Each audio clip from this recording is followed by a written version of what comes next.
तो आदाब, नमस्कार, गुड इवनिंग, सत श्रीकाल। एक बार फिर आप तमाम लोगों का स्वागत है क्राइम तक की कहानी के इस एपिसोड में। उम्मीद है पूरी फैमिली अच्छी होगी, अपना और अपनों का ख्याल रख रही होगी। वेडनेसडे का दिन, बुधवार की सुबह, और सुबह सुबह एक खबर अमृतसर से। अमृतसर में हरमिंदर साहब यानी गोल्डन टेम्पल और उसके अंदर एक शूट आउट यानी गोली चलने की खबर। गोल्डन टेम्पल के अंदर गोली चले अपने आप में बड़ी बात है, और इत्तेफाक से ये जो कुछ हुआ वो कैमरे में रिकॉर्ड हुआ, और कैमरे की वो तस्वीरें पूरे देश और दुनिया ने देखी। तो आज की कहानी ये है कि पंजाब के x deputy CM Sukhbir Singh Badal, जो कि एक धार्मिक सजा काट रहे हैं, अकाल तख्त के द्वारा सुनाई गई जो सजा है, अगले 10 दिनों तक उन्हें वो सजा काटनी है, उनके गुनाहों के लिए जो सजा सुनाई गई। और कैसे इसी सजा के दौरान एक शख्स पहुंचता है गोल्डन टेम्पल के अंदर, और फिर तमाम भीड़ के दरमियान एक निशाना बनाने की कोशिश करता है, और सेकंड भर के हेर फेर से कैसे सुखबीर सिंह बादल बच जाते हैं। ये सीसीटीवी तस्वीर पहले आप देखिए, ये उसी वक्त की तस्वीर है। सुबह के करीब 9:28 हुए, 9:28, और इस तस्वीर में ये जो जगह है ये गोल्डन टेम्पल यानी हरमिंदर साहब जो है उनका मेन गेट है।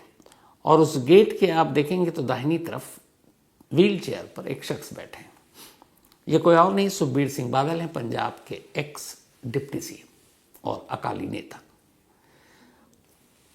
सुबह सुबह ये बैठे हैं, इनको 9 से 10 बजे तक बैठना था, और इसी 9 से 10 के दरमियान ये वाकया होता है। सुखबीर सिंह बादल जो व्हीलचेयर पर बैठे हैं, उनके गले में एक तख्ती है, और ये तख्ती भी उसी सज़ा का एक पार्ट है जो उन्हें सुनाई गई अकाल तख्त के जरिए, और उसको लेकर ही ये सज़ा काटनी है। वो तख्ती में जो लिखा है ताकि लोग उसे पढ़ें, उससे सबक लें। ये जो गले में तख्ती है, इस पर जो लाइनें हैं वो लाइनें ये है पूरी कि किसी से बैर न रखना, किसी से बैर न रखने वाले हैं हमारे गुरुपूरक, हम अपराधी हैं और आप बख्शने वाले हैं, हम आपके पास आकर निर्मल हो जाते हैं। तो एक तरह का प्रायश्चित नामा है जो इस तख्ती पर लिखा हुआ है, जिसे सुखबीर सिंह बादल को गले में टांग कर और अपनी सजा के दौरान पहनना जरूरी था। और अचानक उसी दौरान एक शख्स आता है बड़े आराम से, और उसके बाद जैसे ही सुखबीर सिंह बादल बस थोड़े से ही फासले पर होते हैं, वो अपनी शायद कमर की तरफ हाथ डालता है, एक पिस्टल निकालता है 9mm जो प्रोहिबिटेड है, और इससे पहले कि वो निशाना बादल की तरफ लेता, अचानक सुखबीर सिंह बादल की दाहिनी तरफ खड़ा एक शख्स देख लेता है, और वो लपकता है, दौड़ता है, और अचानक उसका वो हाथ पकड़ लेता है जिस हाथ में वो पिस्टल है, और फिर उस पिस्टल का रुख अब आसमान की तरफ। अब हाथ में पिस्टल देखकर बाकी लोग भी उसके ऊपर झपटते हैं, लेकिन पिस्टल का जो ट्रिगर था भी उसकी उंगली उसके करीब थी, और उसी छीना झपटी में वो उंगली उस ट्रिगर को दबा देती है। गोली चलती है, गोली की आवाज़ आती है, और ये गोली हरमिंदर साहब यानी गोल्डन टेम्पल की दीवार से जाकर टकराती है, और इसके बाद उसे दबोच लिया जाता है। फिर वो हथियार कब्जे में ले लिया जाता है। इस दौरान में सुखबीर सिंह बादल की आसपास जो लोग खड़े थे वो उनको एक तरह से घेर लेते हैं। जिस शख्स ने जान पर खेल कर इस हमलावर को पकड़ा, उसके हाथ को पकड़ा जिस हाथ में पिस्टल है, और उस हाथ को फिर आसमान की तरफ ले गया, वो कोई और नहीं, पंजाब पुलिस का ही एक शख्स है। सादी वर्दी में उसे बादल के साथ रखा गया था। सुखबीर सिंह बादल को बहुत सारे थ्रेट्स हैं, और उन्हें जेड कैटेगरी की ऑलरेडी सिक्योरिटी मिली हुई है, लेकिन अब गोल्डन टेम्पल यानी हरमिंदर साहब में पूरे फोर्स के साथ तो हो नहीं सकते, तो इसीलिए उनके कुछ अपने लोग और पंजाब पुलिस के कुछ लोग, उनको डिप्यूट किया गया था सादी वर्दी में। अब हरमिंदर साहब की खासियत ये भी है कि वहाँ आप जो भी जाता है उसकी तलाशी नहीं होती है, क्योंकि एक सम्मान के तौर पर। तो इस शख्स की भी तलाशी नहीं ली गई, और इसीलिए आराम से हथियार लेकर वहाँ पहुँच गए। तो इसीलिए तलाशी जब नहीं है तो कोई भी हथियार ले जा सकता है, हालांकि गोल्डन टेम्पल में ऐसा होता नहीं। ये शख्स जो आया, ये भी पहले गोल्डन टेम्पल में आया, फिर वो वहाँ पर जाकर इसने अपने हाथ पैर वहाँ पे धुले, और उसके बाद अब उसको अंदर जाना था, लेकिन अंदर जाने की बजाय वो गेट की तरफ आ गया था। जो इसने गोली चलाई थी वो भी जाकर पानी में गिरा था, उसका खोखा, और पानी में तैरता वो दिखाई भी दिया। तो खैर उसे पकड़ लिया गया और उसके बाद पुलिस के हवाले कर दिया गया। अब यहाँ तक की कहानी, यहाँ तक की तस्वीरें सब कुछ सामने हैं, आपने से बहुत सारे लोगों ने सुनी होगी। अब सवाल ये था कि ये शख्स है कौन, इसने बादल पर गोली क्यों चलाने की कोशिश की, क्यों सुखबीर सिंह बादल की जान लेना चाहता था, और सुखबीर सिंह बादल जो पंजाब के एक्स डिप्टी सीएम है, वो गोल्डन टेम्पल के मेन गेट पर एक पहरेदार की तरह क्यों सजा काट रहे हैं, गले में तख्ती क्यों है, और उन्होंने क्या गुनाह किए। तो पेश है पूरी कहानी। पहले सजा की बात, उसके बाद गेट तक आएंगे। 2007 से लेकर 2017 तक सुखबीर सिंह बादल और उनकी सरकार, उनके कैबिनेट पर बहुत सारे इल्ज़ाम लगे, और वो इल्ज़ाम बड़े गंभीर थे। जो इल्ज़ाम लगे थे उनमें से सबसे बड़ा एक इल्ज़ाम था गुरमीत राम रहीम को लेकर। गुरमीत राम रहीम को आप सभी जानते होंगे, पता नहीं रॉक स्टार और क्या क्या चार्जिंग और क्या क्या नाम था उनका। तो गुरमीत राम रहीम ने एक बार सिखों के 10वें गुरु गोविंद सिंह जी की नकल करने की कोशिश की थी, उनके जैसे कपड़े पहनकर, अमृत चखने, सारी चीज़ें। तो एक तरह से ये जो चीज़ की गुरमीत राम रहीम ने, वो ईश निंदा थी। तब आप किसी को भी आप भगवान, गुरु, उसके बराबर किसी को आप लाकर खड़ा करें या दर्जा दें, तो ईश निंदा की कैटेगरी में आता है। तो इसके लेकर सिखों की भावनाएं बुरी तरह से भड़की, इसको लेकर धरना प्रदर्शन हुआ और मुकदमा दर्ज हुआ, बाकायदा FIR हुई ईश निंदा के मामले में गुरमीत राम रहीम के खिलाफ। एक तरफ पूरी सिख कौम गुरमीत राम रहीम के इस आचरण से नाराज थी, गुस्सा थी, क्योंकि उनके 10वें गुरु का एक तरह से आप बराबरी करने की कोशिश, नकल करने की कोशिश कर रहे हो, ये हो नहीं सकता। तो इसीलिए मुकदमा भी दर्ज हुआ, ये हुआ कि गुरमीत राम रहीम अब गिरफ्तार होंगे, जेल जाएंगे। लेकिन सुखबीर सिंह बादल ने गुरमीत राम रहीम को माफ़ी दिलवा दी और उनकी कैबिनेट ने। तो जब माफ़ी दिलाई तो फिर इससे सिख भी नाराज़ हुए कि आप इस तरह से कैसे उसको माफ़ कर सकते हो। तो इसीलिए बादल से बहुत सारे लोग नाराज़ हो गए, और उस वक्त अकाल तख्त ने भी जो बादल थे उनकी तरफ से इस पैरवी की वजह से अकाल तख्त के जरिए भी गुरमीत राम रहीम को माफ़ी दिलवा दी थी। हालांकि बाद में अकाल तख्त ने अपना ये फैसला पलट दिया था। तो एक उनके पर बड़ा इल्ज़ाम ये था। एक सुमेध सिंह सैनी, इसकी पूरी कहानी सुनाई है मैंने आपको सुमेध सिंह सैनी की। सुमेध सिंह सैनी के ऊपर एनकाउंटर के नाम पर पंजाब में बहुत सारे बेगुनाहों की जान लेने के इल्ज़ाम थे, जिसमें सिख नौजवान भी थे, हिंदू नौजवान भी थे, बाकी भी थे। और एक कहानी तो मैंने आपको सुनाई थी कि कैसे एक परिवार के 3 लोग पिछले 25-30 सालों से आज भी गायब हैं। डिटेल में वो कहानी सुनाई थी, और उसके ऊपर कुछ नहीं हुआ। लेकिन बादल सरकार इतने करीबी सुमेध सिंह सैनी की वजह न मालूम क्या कि वो लगातार सुमेध सिंह सैनी को प्रमोशन देते रहे, और फिर ऐसी शख्स जिस पर एनकाउंटर के नाम पर बेगुनाहों को लेकर मारने के इल्ज़ाम थे, बादल सरकार ने उसे पंजाब का सबसे बड़ा पुलिस अफसर यानी कि DGP बना दिया, director general of police of Punjab.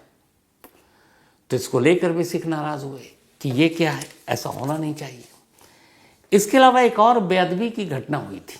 ये घटना 12 अक्टूबर 2015 की थी, जब बरगाड़ी फरीदकोट के पास गुरुद्वारा साहिब से जो श्री गुरु ग्रंथ साहिब के 110 अंग चुरा लिए और फिर उन्हें बाहर फेंक दिया गया था। तब भी ये बादल सरकार थी, और उस वक्त गृह मंत्री सुखबीर सिंह बादल थे, जो बाद में डिप्टी CM बने। तो इस मामले की उन्होंने वक्त रहते जांच ही नहीं की, इसको सीरियसली लिया नहीं, और जो भी इस मामले के दोषी थे उनको सज़ा भी नहीं दिलवाई। तो एक ये भी घटना थी। इसके अलावा और भी कई ऐसी चीज़ें थी जिसको लेकर ये हुआ कि बादल सरकार जो सिखों और सिख हितों के खिलाफ काम कर रहा है, न उनके खिलाफ एक्शन ले रही है, न कुछ उनके खिलाफ कोई कार्रवाई कर रही है। तो इसी सब को लेकर ये मामला अकाल तख्त में पहुंचा। अकाल तख्त ने बाकायदा नोटिस दिया और पूरी सुखबीर सिंह बादल और उनके कैबिनेट के तमाम लोगों को कहा, आप पे ये इल्ज़ाम है और आप बताइए, आकर सफाई दीजिए। तो इन्होंने अपना लिफाफे के ज़रिए सफाई दी, उसके बाद सुनवाई हुई, 5 सबसे बड़े तख्त, उनके सर्वोच्च लोग बैठे। और अभी मंडे को यानी 2 दिन पहले, यानी कि 2 दिसंबर को अकाल तख्त ने अपना फैसला सुनाया और उस फैसले में सुखबीर सिंह बादल समेत करीब 18 लोगों को दोषी करार देते हुए उन्हें तनखैया करार दिया। तनखैया एक धार्मिक सज़ा के तौर पर उस शब्द का इस्तेमाल होता है, और अब उन्हें ये थी कि चूँकि धार्मिक सज़ा होगी, इसमें कोई जेल और ये सब होता नहीं है, तो अब तनखैया करार देते हुए हर एक के हिस्से में सज़ा सुनाई जानी थी। तो हर एक के हिस्से में सज़ा हुई कि आप हरमिंदर साहब में आप रसोई साफ़ करेंगे, आप टॉयलेट साफ़ करेंगे, आप खाना वाला काम जो है वहाँ की सफाई करेंगे, खाना बनाएंगे। सबके हिस्से में सबको दे दी गई कि ये सज़ा देनी, मतलब पूरी करनी है, और सबको 10-10 दिन तक ये करना है। आपको जूते चप्पल साफ़ करने हैं, ये सारी चीज़ें होती हैं। सुखबीर सिंह बादल की कुछ वक्त पहले चोट लग गई पैर में, बाएं पैर में, तो वो चल नहीं पाते, तो इसीलिए वो व्हील चेयर का इस्तेमाल कर रहे थे। अब सज़ा हो गई, और ये है कि मंडे को फैसला आया, और उस फैसले के तहत ये कि अगले 10 दिन के अंदर आपको ये सज़ा पूरी करनी है। तो ट्यूसडे से ये सज़ा शुरू होनी थी, यानी कि 3 दिसंबर से।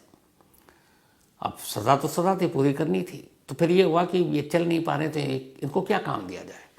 तो ये तय हुआ कि गोल्डन टेम्पल के मेन गेट पर जो एक पहरेदारी होती है, एक पहरेदार जो बैठता है, वो भूमिका अगले 10 दिनों तक सुबह 9 से 10 बजे के दरमियान x deputy CM Sukhbir Singh Badal निभाएंगे।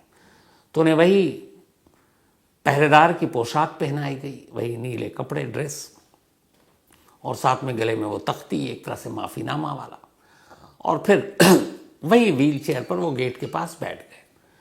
लेकिन सुखबीर सिंह बादल के दुश्मन, जैसे मैंने बताया, बहुत सारी धमकियाँ हैं, बहुत सारे लोग जो खालिस्तानी समर्थक हैं उनके भी निशाने पर हैं। तो पंजाब पुलिस को भी ये खबर थी, तो ये था कि उनकी सिक्योरिटी के लिए सादी वर्दी में पुलिस तैनात कर दिए गए। तो पहला जो सज़ा का दिन था वो था ट्यूसडे, यानी कि कल। उस दिन यानी 3 दिसंबर को वक्त पर 9 से 10 वो आए और उसी गेट पर एक पहरेदार की तरह बैठ गए, और इस दौरान में उन्हें खामोश रहना था, और वो 1 घंटा पूरी तरह से बैठे रहते। उनकी नज़रें भी सामने नहीं थी, उनका अगर आप पूरा बॉडी वो देखें तो नज़रें ऐसी थी जैसे उसी तख्ती की तरफ हैं जो उनके गले में डाला गया है। अब सुखबीर सिंह बादल एक प्रोमिनेंट फिगर हैं, सभी जानते उन्हें, तो जो भी आते लोग देखते, जो सिख समुदाय से थे उन्हें पता था कि यहाँ क्यों बैठे हैं, ये सज़ा भुगत रहे हैं। बहुत सारे ऐसे लोग तो जो नहीं जानते थे, तो वो देखकर हैरान थे।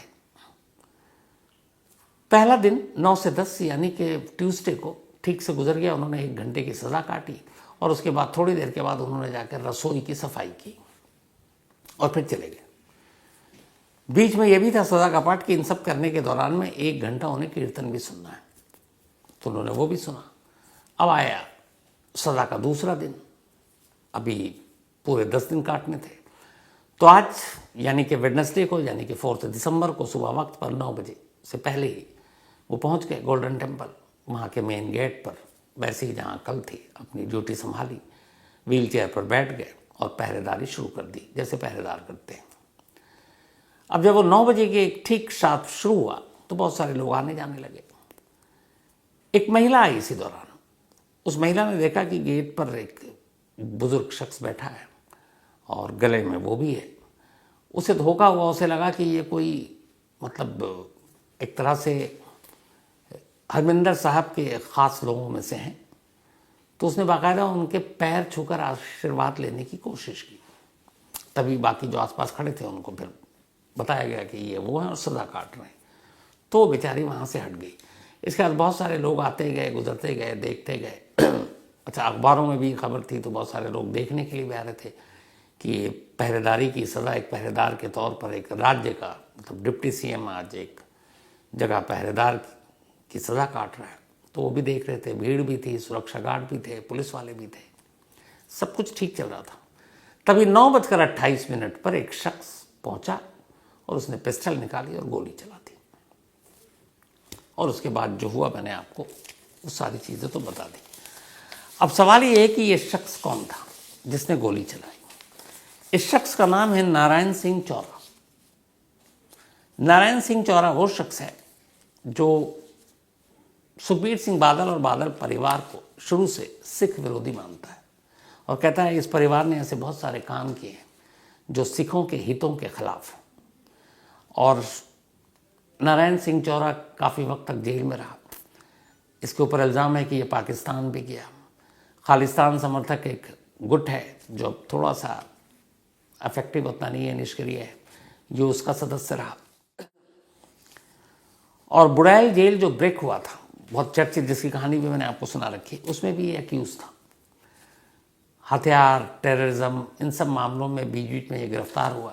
लास्ट टाइम 2022 में ये जेल से ज़मानत पर बाहर आया था, 2022 में, 2 साल हो गए, और तब से ये ज़मानती ज़िंदगी जी रहा था। नारायण सिंह चौरा को भी पता था कि अकाल तख्त ने ये सज़ा सुनाई है। जब ये मामला अकाल तख्त में जा रहा था, कई महीने हो गए, तब इसने जुलाई में एक पोस्ट भी किया था और उसने कहा कि ये सिर्फ अपना चेहरा छुपाने के लिए सब कर रहा है और ये माफ़ी के काबिल नहीं है। तो इसकी दुश्मनी थी और ऐसे ही कई और लोग थे, इसीलिए पंजाब पुलिस ने सिक्योरिटी भी रखी थी। लेकिन कमाल ये है कि नारायण सिंह चौरा जैसा शख्स हाथ में हथियार लेकर एक पंजाब के एक्स डिप्टी सीएम को मारने के लिए आ रहा है। ये वो नारायण सिंह चौरा जो एक बेहद पढ़ा लिखा शख्स, मतलब जिसने बुक्स लिखे। गुरदासपुर डिस्ट्रिक्ट के एक गांव है, वहाँ पर चौरा गांव, वहीं का रहने वाला है नारायण सिंह चौरा। और इसने अपनी, मतलब आप इसकी पढ़ाई लिखाई देखिए और फिर देखिए ब्रेन वॉश कैसे होता है। गवर्नमेंट हायर सेकेंडरी स्कूल से इसने अच्छे खासे स्कूल से, मतलब वहाँ पे पढ़ाई की और फिर शहीद सिख मिशनरी कॉलेज अमृतसर से इसने ग्रेजुएशन किया। इसके बाद फिर इसने सिख प्रीचर यानी सिख गुरु बनने की भी एक तरह से पढ़ाई की।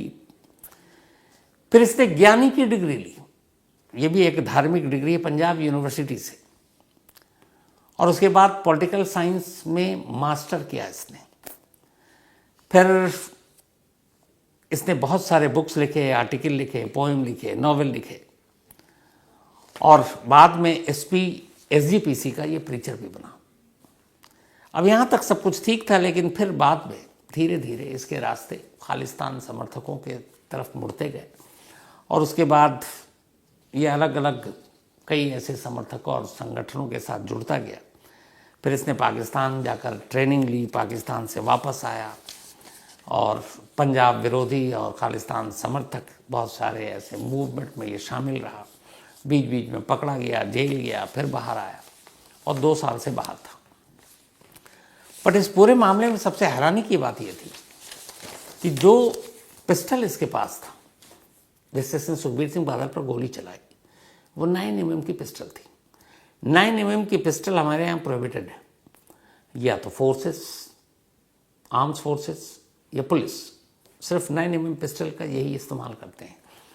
आम लोगों को 9mm का पिस्टल रखने की इजाज़त ही नहीं है अपने देश में। अब नारायण सिंह चौरा के पास 9mm का पिस्टल होना अपने आप में बेहद चौंकाने वाला है। कहते हैं कि जो पंजाब है पाकिस्तान से बॉर्डर लगता है, तो पाकिस्तान से स्मगल होकर ये सारे हथियार पहुंचते हैं, जैसे ड्रग्स पहुंचते हैं। लेकिन 9mm का पिस्टल नारायण सिंह चौरा लेकर गोल्डन टेम्पल में घुसता है तो ये सिर्फ इसके अकेले की बस की बात होगी, इसको लेकर पुलिस को डाउट है। इसका मतलब है कि पीछे साजिश लंबी है। अब चौरा के पीछे कौन है? अब नारायण सिंह चौरा से जब बातचीत होगी, पूछताछ होगी, तो शायद उसका खुलासा हो। लेकिन पंजाब पुलिस को लगता है कि ये गहरी साजिश है। हालांकि सबसे अच्छी चीज़ ये हुई कि इसी पंजाब पुलिस की सादी वर्दी में तैनात सुखबीर सिंह बादल के इर्द गिर्द और वो एक शख्स जो अकेला, जिसने झपट्टा मारा सबसे पहले, अगर वो सेकंड भर भी थोड़ा सा रिएक्शन टाइम उसका स्लो होता, कुछ भी हो सकता था आज। और उस वीडियो में आप देखेंगे कि जब वो गोली चलती है तो सुखबीर सिंह बादल के करीब राइट हैंड पे एकदम गेट के पास एक और शख्स खड़ा है और वो गोली जो है दीवार पे लगी ठीक उसके सर के ऊपर से जाकर, मतलब वो भी अगर ज़रा सा हाथ नीचे की तरफ होता तो बराबर में खड़े हुए शख्स को भी गोली लग सकती थी। लेकिन ऊपर वाले का शुक्र है और शायद गोल्डन टेम्पल हरमिंदर साहब के अंदर ये कुछ हुआ, तो इसलिए इन लोगों की जान भी बच गई।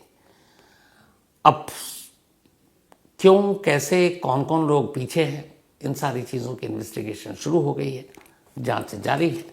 और इसमें जो भी अब सच्चाई आएगी, साजिश की परतें खुलेंगी, वो आप तक ज़रूर पहुंचाऊंगा। पता नहीं, मैं शायद गलत हूं, अगर गलत होऊंगा तो आप लोग मुझे सही कीजिएगा अपने मेल का और बाकी चीज़ों के ज़रिए। पर मुझे लगता है कि ऑपरेशन ब्लू स्टार के बाद ये शायद पहला मौका था जब गोल्डन टेम्पल के अंदर गोली चली। मुझे याद नहीं है कि इस बीच में और चली हो, और ये अपने आप में बेहद संगीन और मतलब अफसोस वाली बात है। तो ये थी आज की कहानी। पर कहानी ख़त्म करूँ उससे पहले वही अपना सिलसिला, ये सिलसिला शुरू करो उससे पहले एक ज़रूरी बात जो याद है अचानक। कल की कहानी सुनाई थी आप लोगों को, और उसको लेके मैं मेल तो पढ़ता हूँ, आपको पहले भी बताया, मेरे बारे में लगभग सारी चीज़ें आप लोगों को पता ही होती है। कमेंट्स बहुत कम पढ़ता हूँ। तो जब मैंने कल कमेंट्स पढ़े तो बड़ी अजीब चीज़ देखी मैंने। मेजॉरिटी जो क्राइम तक फैमिली मेंबर हैं, उनके कमेंट्स पढ़ने के बाद मुझे एहसास हुआ, उन सभी ने, ज़्यादातर लोगों ने, मतलब जितने मैंने कमेंट्स पढ़े, मैं कहूँ अगर उसमें से 90% लोगों ने ये कहा कि सर ऐसी कहानी मत सुनाया कीजिए। और उनमें से बहुत सारे लोगों ने कहा कि हमारे भी छोटे बच्चे हैं, और कई, ज़्यादातर लोगों का ये था कि ये कहानी 2 मिनट से ज़्यादा हम नहीं सुन पाए और हमने बंद कर दिया। जिन लोगों ने भी ये लिखा है, मैं एकदम उनके सपोर्ट में हूँ, और ये सच है कि शायद ये सुनी जा ही नहीं सकती। अब अंदाज़ा लगाइए कि जो शुरू में कल मैंने कहा था, वो लाइनें भी मुझे याद है कि मैं किस तरीके से वो कहानी सुना रहा था। लेकिन ये कहानी सुनाने का मेरा मकसद सिर्फ ये था, और वो ये कि ये नॉर्थ ईस्ट के जो भी इलाके हैं, 7 सिस्टर्स, उनकी स्टोरी जो मेन नेशनल मीडिया है उसमें बहुत कम देखने को मिलती है।